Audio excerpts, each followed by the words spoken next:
O transtorno do espectro do autismo, conhecido como TEA, é um transtorno do neurodesenvolvimento, caracterizado principalmente por dificuldades na comunicação, na interação social, entre tantos outros, obviamente, sintomas e sinais que a gente pode reconhecer. Esse é um transtorno que vem crescendo em todo o mundo, cada vez mais falado, cada vez mais comunicado e cada vez mais compreendido pela sociedade como um todo. Para falar desse assunto tão atual, nós temos a honra aqui no R3K, Rosana, de contar com a maior autoridade no assunto, a doutora Lilbiana Arantes Araújo. Lilbiana é neuropediatra, especializada em neurodesenvolvimento e presidente do Departamento de Comportamental e Desenvolvimento e Comportamento da Sociedade Brasileira de Pediatria. Lil, que prazer estar aqui com você. Demorou, mas estamos aqui juntos. Seja muito bem-vindo ao nosso podcast. Ô, Renata e Rosana, eu só tenho a agradecer, estou muito feliz, parabéns pelo papel que vocês têm hoje de divulgar tantas informações importantes, tornar mais público, mais universal o conhecimento baseado em evidência científica, e hoje vamos falar de autismo baseado em evidências científicas. Estou muito feliz de estar aqui com vocês. Prazer é nosso, meu também imenso, que eu tenho certeza que eu vou aprender muito, né? Como eu não sou pediatra, sou infectologista, e a gente acaba no nosso dia a dia, Lio, eu acho que não tem hoje um profissional da saúde que não tenha no seu dia a dia o convívio exatamente com o autismo, né? Então, nada melhor do que a gente falar baseado em evidência. Então, eu começaria com o básico, né? Eu gostaria que você me definisse, afinal, eu sei que o transtorno do espectro do autismo são vários graus, vamos dizer assim, se eu estiver falando bobagem, você vai me corrigindo, mas eu gostaria que você definisse o que é e como é que a gente pode definir esse transtorno no sentido para ajudar quem está nos ouvindo. Excelente. O transtorno do espectro do autismo, como o próprio nome diz, é um transtorno de neurodesenvolvimento, ou seja, o cérebro da pessoa autista é diferente, tá? E por isso que essa pessoa vai ter alterações no seu desenvolvimento e no seu comportamento. É um espectro. Por que que é um espectro? Porque tem várias formas de apresentação, tá? E aí a gente tem em todos os pacientes, em todas as pessoas autistas, alterações nas áreas da comunicação. Então você vai ter uma comunicação diferente, seja ela verbal, seja ela gestual. Você vai ter uma alteração na socialização. Então você vai ter uma socialização também diferente e você vai ter interesses restritos, padrões de comportamentos repetitivos. Então, esses são os pilares para a gente definir se a pessoa tem autismo ou não. E o diagnóstico, ele segue, claro, os padrões do DSM-5-TR. Então, lá no DSM-5, né, Rosana, né, Renato, tem descrito os critérios, critério A, critério B, critério C. Então, a pessoa tem que ter preenchido os critérios e essas alterações, esses sinais de autismo, vamos chamar assim aqui, esses sinais de autismo, eles têm que estar presentes desde o início, os primeiros anos de vida. A gente tem lidado, né, Lil, a gente não pode deixar de tocar nesse assunto quando fala em qualquer outra doença em termos de incidência. A incidência do transtorno ela vem aumentando, vem crescendo. Os americanos falam em um caso para cada 36 crianças, quase que um em cada sala de aula, hoje brasileira, teoricamente, né, numa sala de aula de 30, 40 anos, é portadora do transtorno. Aqui no Brasil, esses números são esses mesmos? Que dados nós temos brasileiros em termos dessa incidência? E se ela cresce tanto, por que ela vem crescendo tanto? Nós estamos fazendo mais diagnósticos? Ou realmente há alguma É, coisa que propicia esse aumento aí na comunidade e na população em geral? olha, essa prevalência, a última prevalência do CDC, que é o órgão, né, de controle das doenças dos Estados Unidos. A gente sabe que há algum tempo atrás essa prevalência de autismo ela vem crescendo e antes a gente estava atribuindo mais à acurácia diagnóstica, realmente, igual a gente está aqui hoje fazendo um podcast falando, então as pessoas entendendo mais sobre autismo, a gente vai conseguir dar mais diagnósticos de autismo. Mas, apesar da acurácia diagnóstica ter melhorado, ela não justifica por si só esse aumento crescente. E hoje a prevalência é de uma criança a cada 36. Então, 36 crianças dentro desse grupo de 36, por isso que a gente fala em cada sala de 36 alunos vai ter uma criança com autismo, tá? No Brasil, a gente não tem dados tão claros, ok? A gente não tem um censo de controle, né, para a gente registrar mesmo os pacientes que estão recebendo diagnóstico de autismo.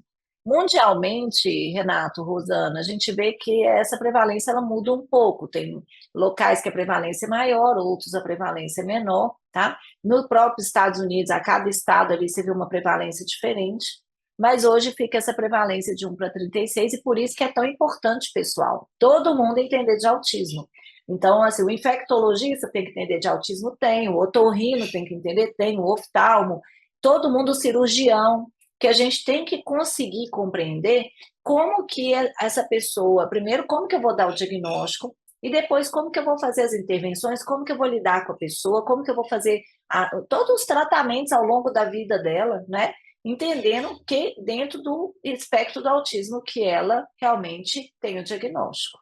Então, se eu estou entendendo, Liu, nós estamos reconhecendo mais, fazendo mais diagnósticos, os próprios pais estão mais atentos com tudo isso, mas não tem fatores que eu diria do mundo de hoje, das coisas de hoje, seja ambientais, alguma coisa que Telas, seria um genética. gatilho para a gente ter um número maior, porque essa incidência 1 para 36, para quem não está no dia a dia do neurodesenvolvimento, eu achei assustador esse número, eu não tinha noção que era uma incidência tão alta. Então, só para deixar claro se isso é uma acurácia diagnóstica, estamos pensando mais nisso, ou está tendo algum gatilho que faz com que a gente tenha esse número maior?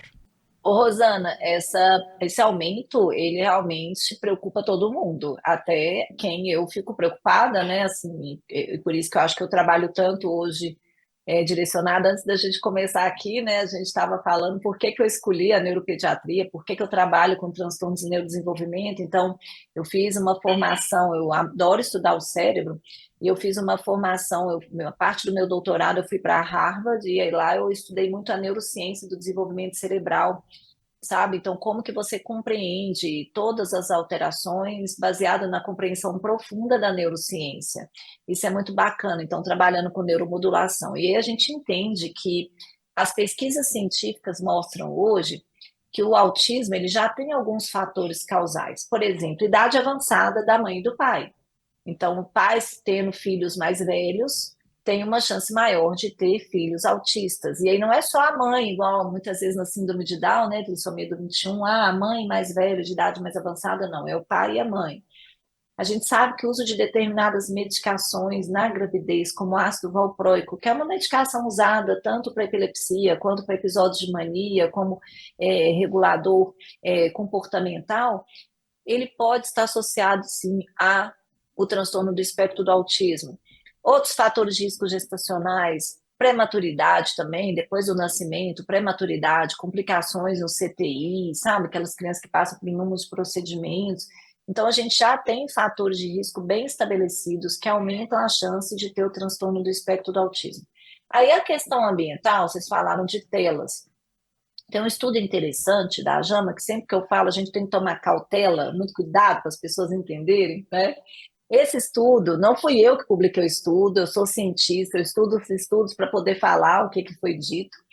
Foi publicado na JAMA e ele mostra que as crianças que foram expostas às telas muito precocemente têm um risco maior de desenvolver autismo aos 3 anos. Então, a criança que foi exposta às telas com 1 ano tem um risco maior de desenvolver autismo aos 3 anos. E aí o que a gente entende é que as crianças, então, assim, a tela não causa autismo, não é isso? Mas a tela, ela causa atraso de comunicação e déficit de socialização, de interação.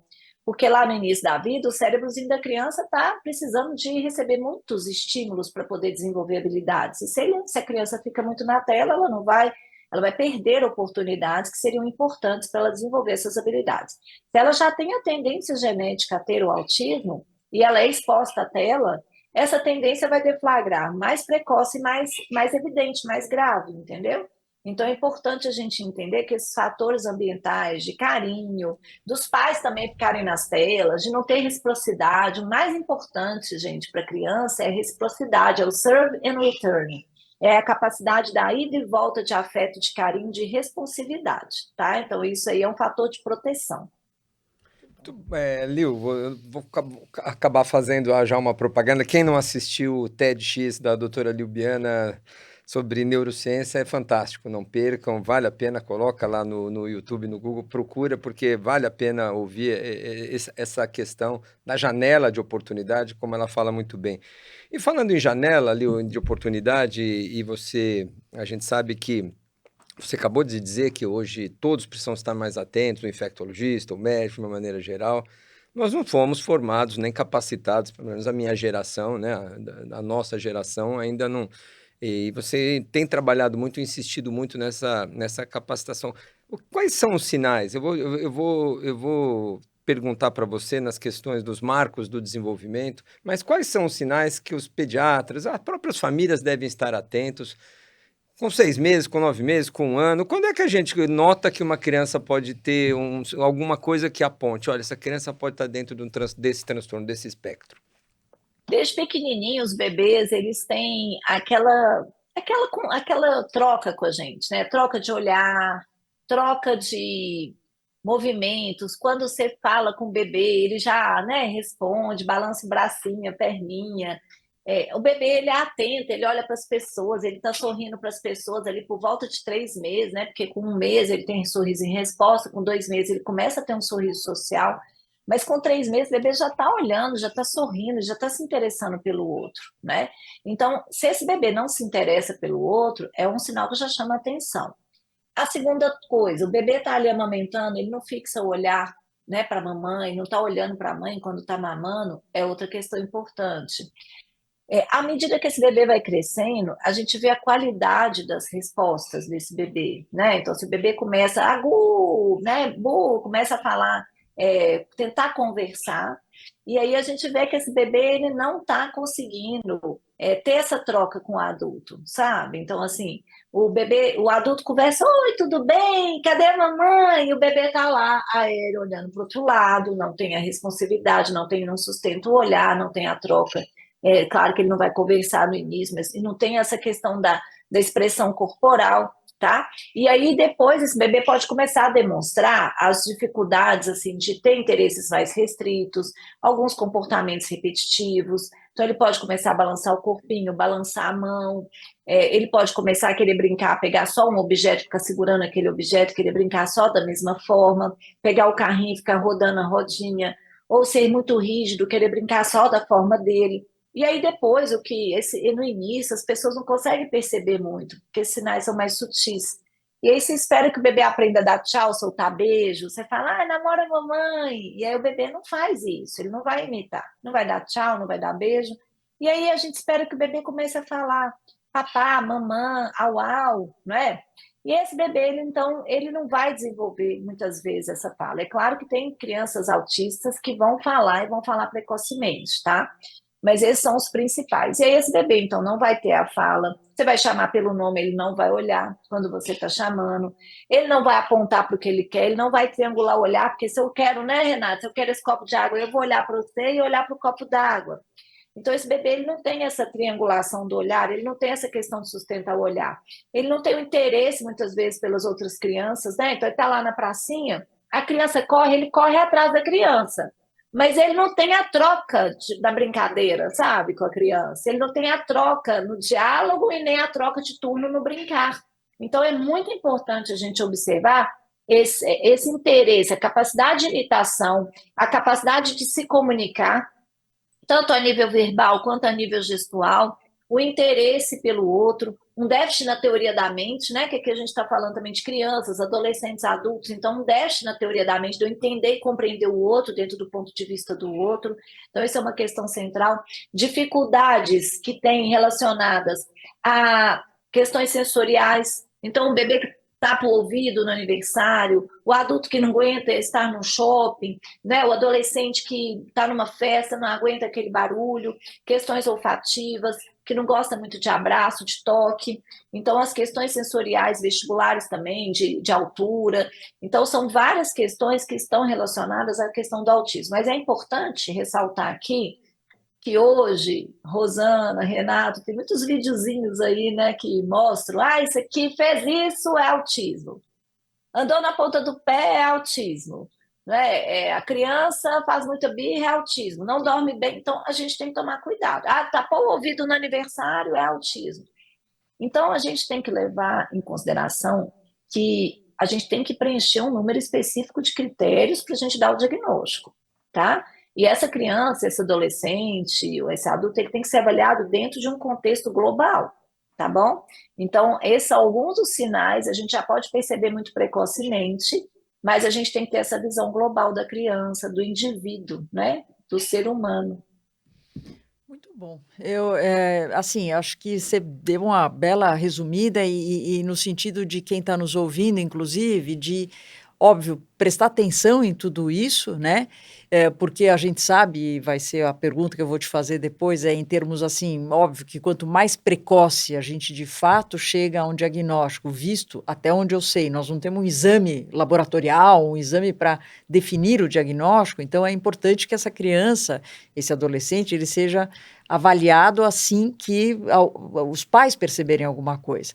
Então, a minha pergunta para você uma vez que vamos supor que aconteceu alguma dessas condições que você acabou de explicar, isso os pais têm que reportar ao pediatra e o pediatra tem condições de fazer uma pré-avaliação e imagino que depois encaminhar para um especialista. Seria assim que funcionaria aí para quem está nos ouvindo e, sei lá, já se identificou com alguma dessas situações que você acabou de falar. Então, primeiro, calma, né? É multifatorial, são uma série de coisas que devem ser analisadas, mas qual é o fluxo? O que tem que fazer nessa hora? Olha, é muito importante você falou, sabe, Rosana? O que acontece? Como a prevalência de 1 para 36, hoje a triagem de autismo ela é universal.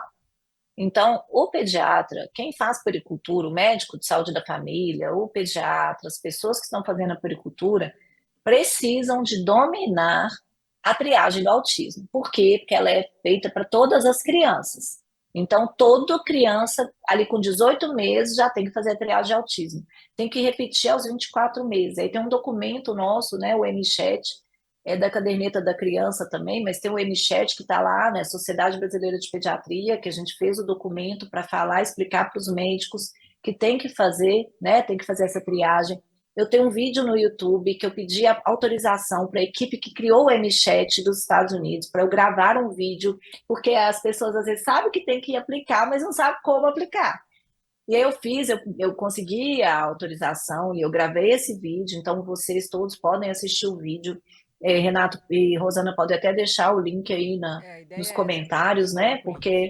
É, porque é bacana, porque é de acesso universal. Então, toda criança tem que fazer a triagem de autismo. Fez a triagem de autismo, aí tem lá, né? Baixo risco, risco moderado e risco alto. Se deu risco moderado ou risco alto, essa criança já tem que começar uma intervenção imediata, tá?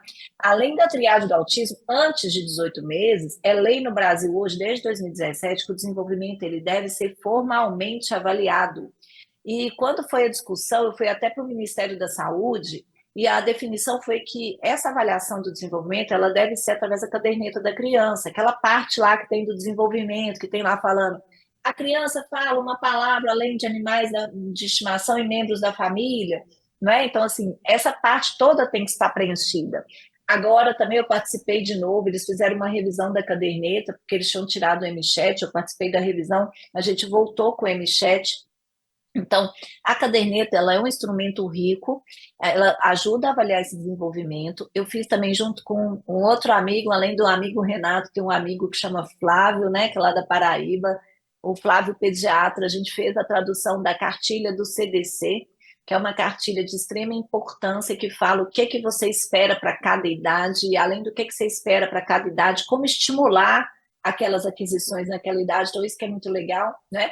Então, assim, o médico, ele é obrigado, e é claro que a gente está falando aqui, fono, TO, pedagogo, psicólogo, fisioterapeuta, todo mundo, mas, gente, é o médico que está lá no mês, 2 meses, 3 meses, então ele que tem que dominar para não ter o diagnóstico tardio. Por quê? Porque se a gente faz a intervenção lá no início da vida, né, Rosana, que é isso aí que você já introduziu, que foi muito legal você falando, a gente tem uma possibilidade de ganhos muito maiores do que se a gente faz a intervenção depois. Por quê?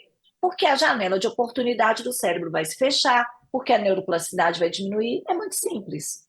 Perfeito, eu acho que esse é o caminho, o trabalho que você vem fazendo e que a toda a sociedade de pediatria reconhece é justamente esse, né, Lio? Capacitar os pediatras, porque é rotina de acompanhamento na puericultura que o pediatra reconheça precocemente esses sinais. As intervenções, quando começar, espera o diagnóstico ou não, quão precoce deve ser, e culminando aí, já que quem não fez intervenção, aliás, nem reconheceu e hoje é um adulto, é possível a gente fazer um diagnóstico num adulto de um transtorno de autismo e ele ter passado desapercebido toda a sua vida até então?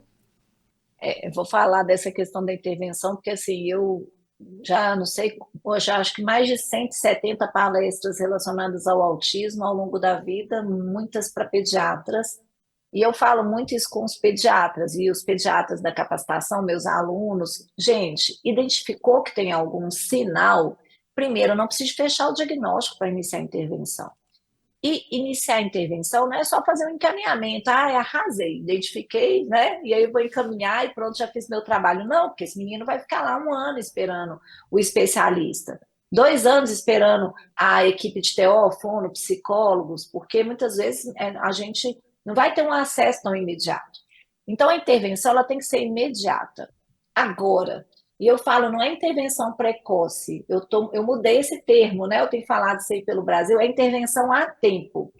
Vou explicar. Intervenção precoce, se o menino nasceu prematuro, eu vou fazer uma intervenção precoce antes dele ter atraso, para ele poder se desenvolver bem, porque eu sei que ele tem um fator de risco.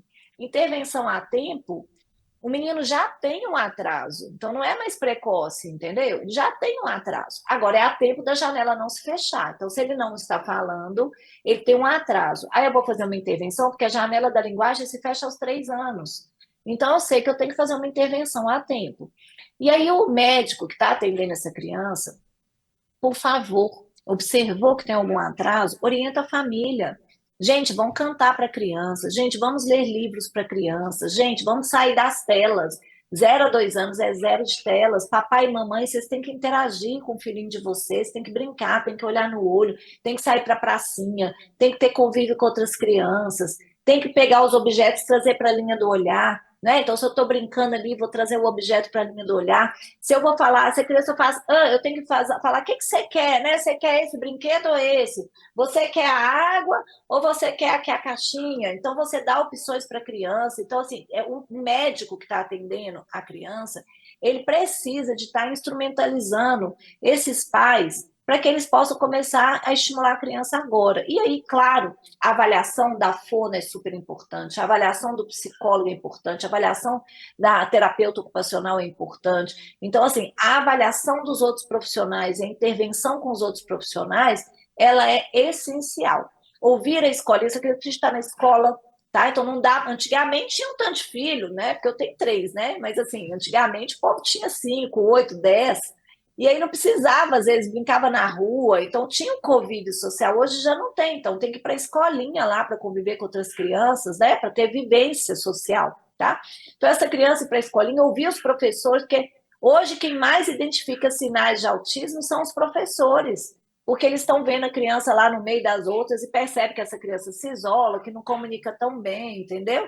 Então, assim, a gente entender que a intervenção é imediata e a intervenção é família, equipe de saúde e escola. E a gente vai falar dos adultos. Eu atendo muitos pacientes e atendo as crianças, atendo, né, de vários lugares, até de fora do Brasil, e às vezes, quando eu estou conversando com o pai e com a mãe, eu já percebo que o pai ou a mãe tem sinais de autismo também, né? Hum. E aí, então, eu atendo, hoje eu faço uma formação em Harvard de autismo ao longo da vida, então, como que é para você também aplicar as escalas e entender como é o diagnóstico em diferentes níveis da vida, em diferentes etapas da vida. E aí, muitos adultos não entraram na estatística lá de trás. Então, por isso que uma das questões é a acurácia diagnóstica, porque eu dou o diagnóstico hoje, mas há 40 anos atrás ele não entrou na estatística do autismo, entendeu? Então, é possível fazer o diagnóstico? É. Para que eu vou fazer o diagnóstico na vida adulta? Para você se compreender, se entender. Porque às vezes esse adulto fica sendo tratado, ele tem a depressão, ele tem a transtorno obsessivo compulsivo, ele é muito difícil. né? Ele é esquisito. E aí, às vezes, a pessoa vai entender o que acontece com ela, né? Então, é importante, se tem sinais de autismo, fazer uma avaliação e, por outro lado, não é porque tem sinal de autismo que tem autismo. Porque tem gente também que me procura assim, não, eu acho que eu tenho autismo, tá, mas suas características não são suficientes para preencher o transtorno, entendeu? Você pode ter, sim, uma característica ou outra, mas não necessariamente você vai ter o transtorno.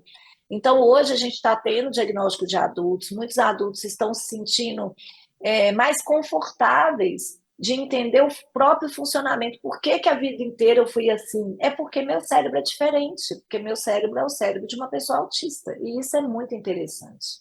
E, Liu, os adultos que têm o diagnóstico de autismo, né, ou que têm o espectro, eles têm um risco maior de ter filhos autistas? Então, alguém porque, lógico, com essa população toda que a gente está identificando mais, vai chegar um momento que toda essa população vai querer ter filhos, etc. Alguma orientação diferente, algum risco maior nessa situação? Sim, Rosana, os adultos que têm autismo, eles têm um risco aumentado de ter filhos autistas, tá? Então, isso é muito importante a gente entender que o autismo tem uma base genética. Hoje a gente não consegue identificar, a gente consegue identificar muito mais, porque a gente tem uns exames, cariótipo, array, X frágil, exoma, angioma, a gente tem várias formas de investigar a parte genética dos pacientes, mas a gente consegue identificar uma parte pequena, a gente não consegue identificar, assim, a maioria dos casos eu vou identificar, não. Mas a gente sabe que a base é genética, então se o pai ou a mãe tem o autismo, a chance do filho ter autismo, ela é bem maior, tá? Se o irmão tem autismo, a chance do segundo irmão ter autismo, ela é maior. Então, a gente precisa de entender isso, e até se a família já tem alguma criança com autismo, às vezes tem que fazer um aconselhamento genético. Não que não vá ter o segundo filho, mas para Certo. entender o risco, para Uhum. tomar uma decisão consciente. E os adultos, falando um pouco de novo dos adultos autistas também, a gente sabe que o adulto autista, ele tem uma prevalência maior de outras comorbidades, tá? Então, também é TDAH, toque, depressão. A gente sabe que o índice de suicídio ele é maior, tá? Então, assim, entender isso aí pode trabalhar de forma preventiva e essas outras questões, por exemplo, TDAH também tem um fator de hereditariedade, e aí a gente entende se o pai tem TDAH também, o filho pode vir a ter, entendeu? Então, são duas questões importantes aqui para a gente conversar. Então, sempre acolher e acolher essa família, né? Sempre acolher esse pai e essa mãe. É, a gente tem aí um programa que a gente escuta os pais e é muito legal. E quando eu estou sentada com os pais é muito bacana, porque eu vejo o outro lado, né? Esse pai falando comigo, não eu a médica dele agora, mas a gente batendo um papo. E falando assim, a busca, porque assim, quantas vezes eu busquei e ninguém me ouviu? Porque essa mãe fica de louca, ai, você é exagerada, seu filho é normal, o tio demorou para falar, ninguém acredita, e essa mãe fica na busca. Então, assim, depois tenta achar um profissional, o profissional fala que não tem nada, fala para esperar, vamos esperar até 2 anos, sendo que não tem que esperar. E aí depois chega com 2 anos, vai procurar, e até chegar mesmo o diagnóstico, é um período muito sofrido. E tem um artigo que eu escrevi sobre prevalência, né, os desafios, prevalência, os desafios das crianças e das famílias dos autistas. Então, assim, a família como um todo a gente tem que cuidar, a gente tem que acolher esse pai, tem que acolher essa mãe, tem que dar suporte, não é? É importantíssimo. Aprendi com você várias coisas, né? Mas uma delas que você me que eu ouço sempre você falar, o tio demorou para falar, o pai era assim também. São esses adultos que a gente acaba fazendo diagnóstico às vezes de autismo, justamente porque passou e ninguém percebeu. Antes, caminhando já para o fim, Lio, eu queria te perguntar uma questão fundamental no nosso país, que é a questão do acesso. Tem muita discussão hoje nos planos de saúde, muito hiperdiagnóstico, o plano de saúde de um lado dizendo que esse não tem muito diagnóstico, não é tudo isso, com dificuldade, inclusive, de encontrar profissionais. Não há fisioterapeutas, psicólogos, TOs em número suficiente para atender uma demanda de 1 para cada 36, por exemplo, crianças no Brasil. Nem no diagnóstico com neuropediatras, nem pediatras de uma maneira geral. Então, nós enfrentamos uma grande dificuldade de acesso, quer seja no Sistema Único de Saúde, no nosso SUS, quer seja na saúde suplementar. Como sair dessa encruzilhada? Eu sei que você trabalha na capacitação de autismo para médicos, mas para além dos médicos, como é que a gente sai dessa cilada e sai dessa encruzilhada? É bem interessante essa discussão, porque a gente vem discutindo tanto no âmbito do SUS, quanto no âmbito das operadoras de saúde, quanto no âmbito privado, tá? O que acontece? Por um lado, a gente tem uma banalização do diagnóstico de autismo. Então, hoje, assim, se é tímido, é autista. Se não quer conversar muito, é autista. Então, a gente tem que tomar cuidado com essa banalização. Igual eu falei, se fez um movimento diferente, é autista. Não. Então, não podemos banalizar o diagnóstico. Por outro lado, a gente ainda tem um subdiagnóstico e um diagnóstico muito tardio, tá?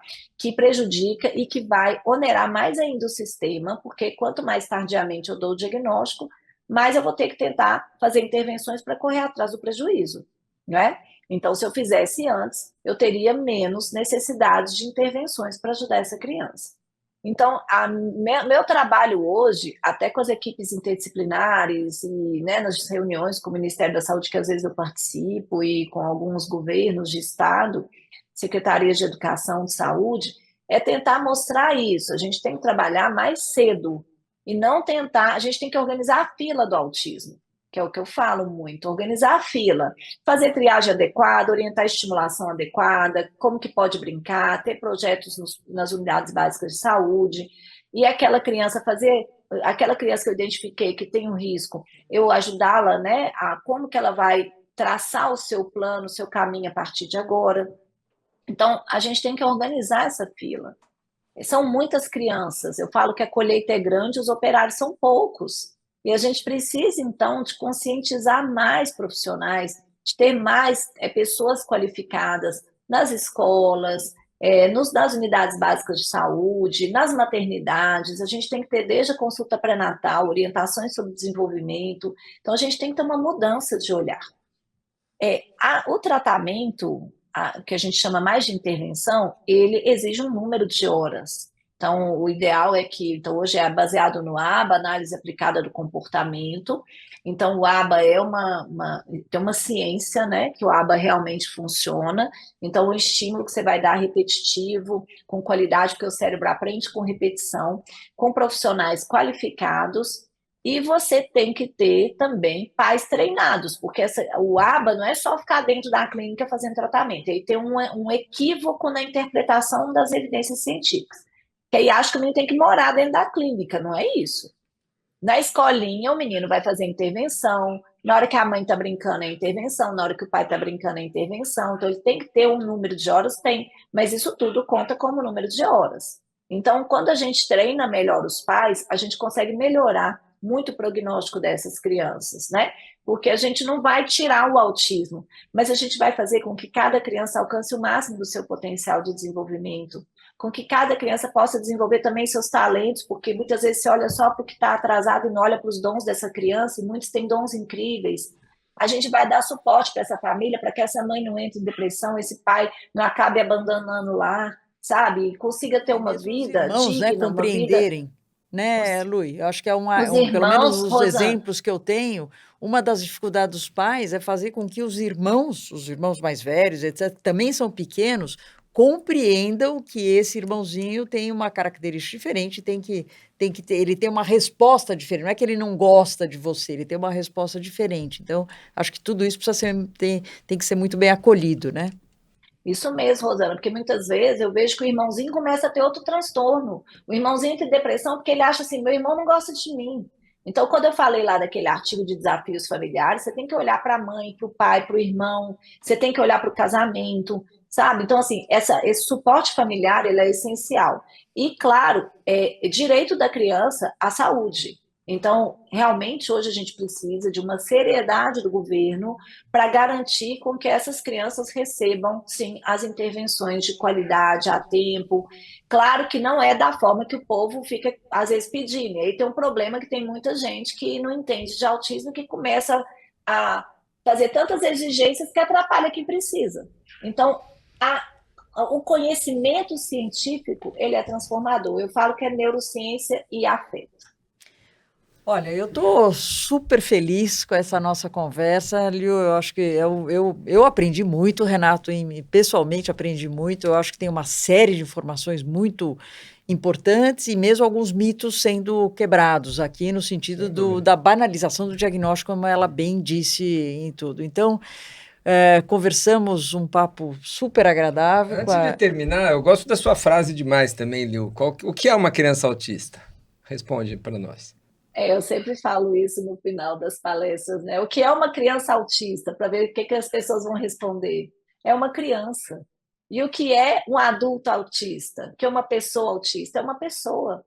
Então, são crianças, são pessoas. Tem uma forma diferente de, muitas vezes, ver uma situação, uma forma diferente de se comunicar, mas são pessoas. E a gente cuida de pessoas, a gente não cuida de diagnósticos. Então, isso é muito importante. E aí eu falo, então, da neurociência com afeto, que a gente tem que entender a evidência científica, mas é só através do afeto, do carinho, da conexão, da magia da conexão, que a gente vai transformar as vidas, respeitar algumas características, aprender a lidar com a pessoa e estimular outras que são importantes. É isso, obrigada. E eu falo sempre que as nossas crianças agradecem.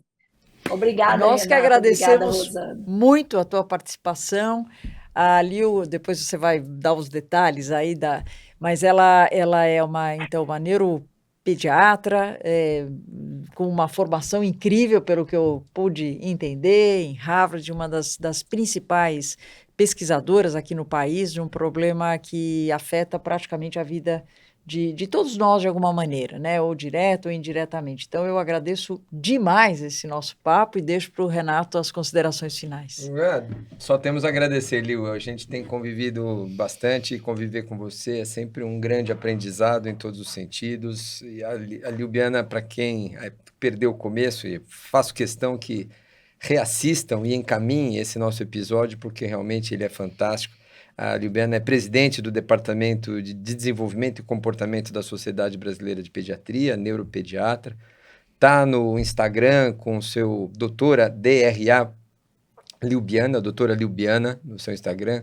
Tem um canal no YouTube que chama Bora Brincar. Sensacional esse canal, de bastante divulgação.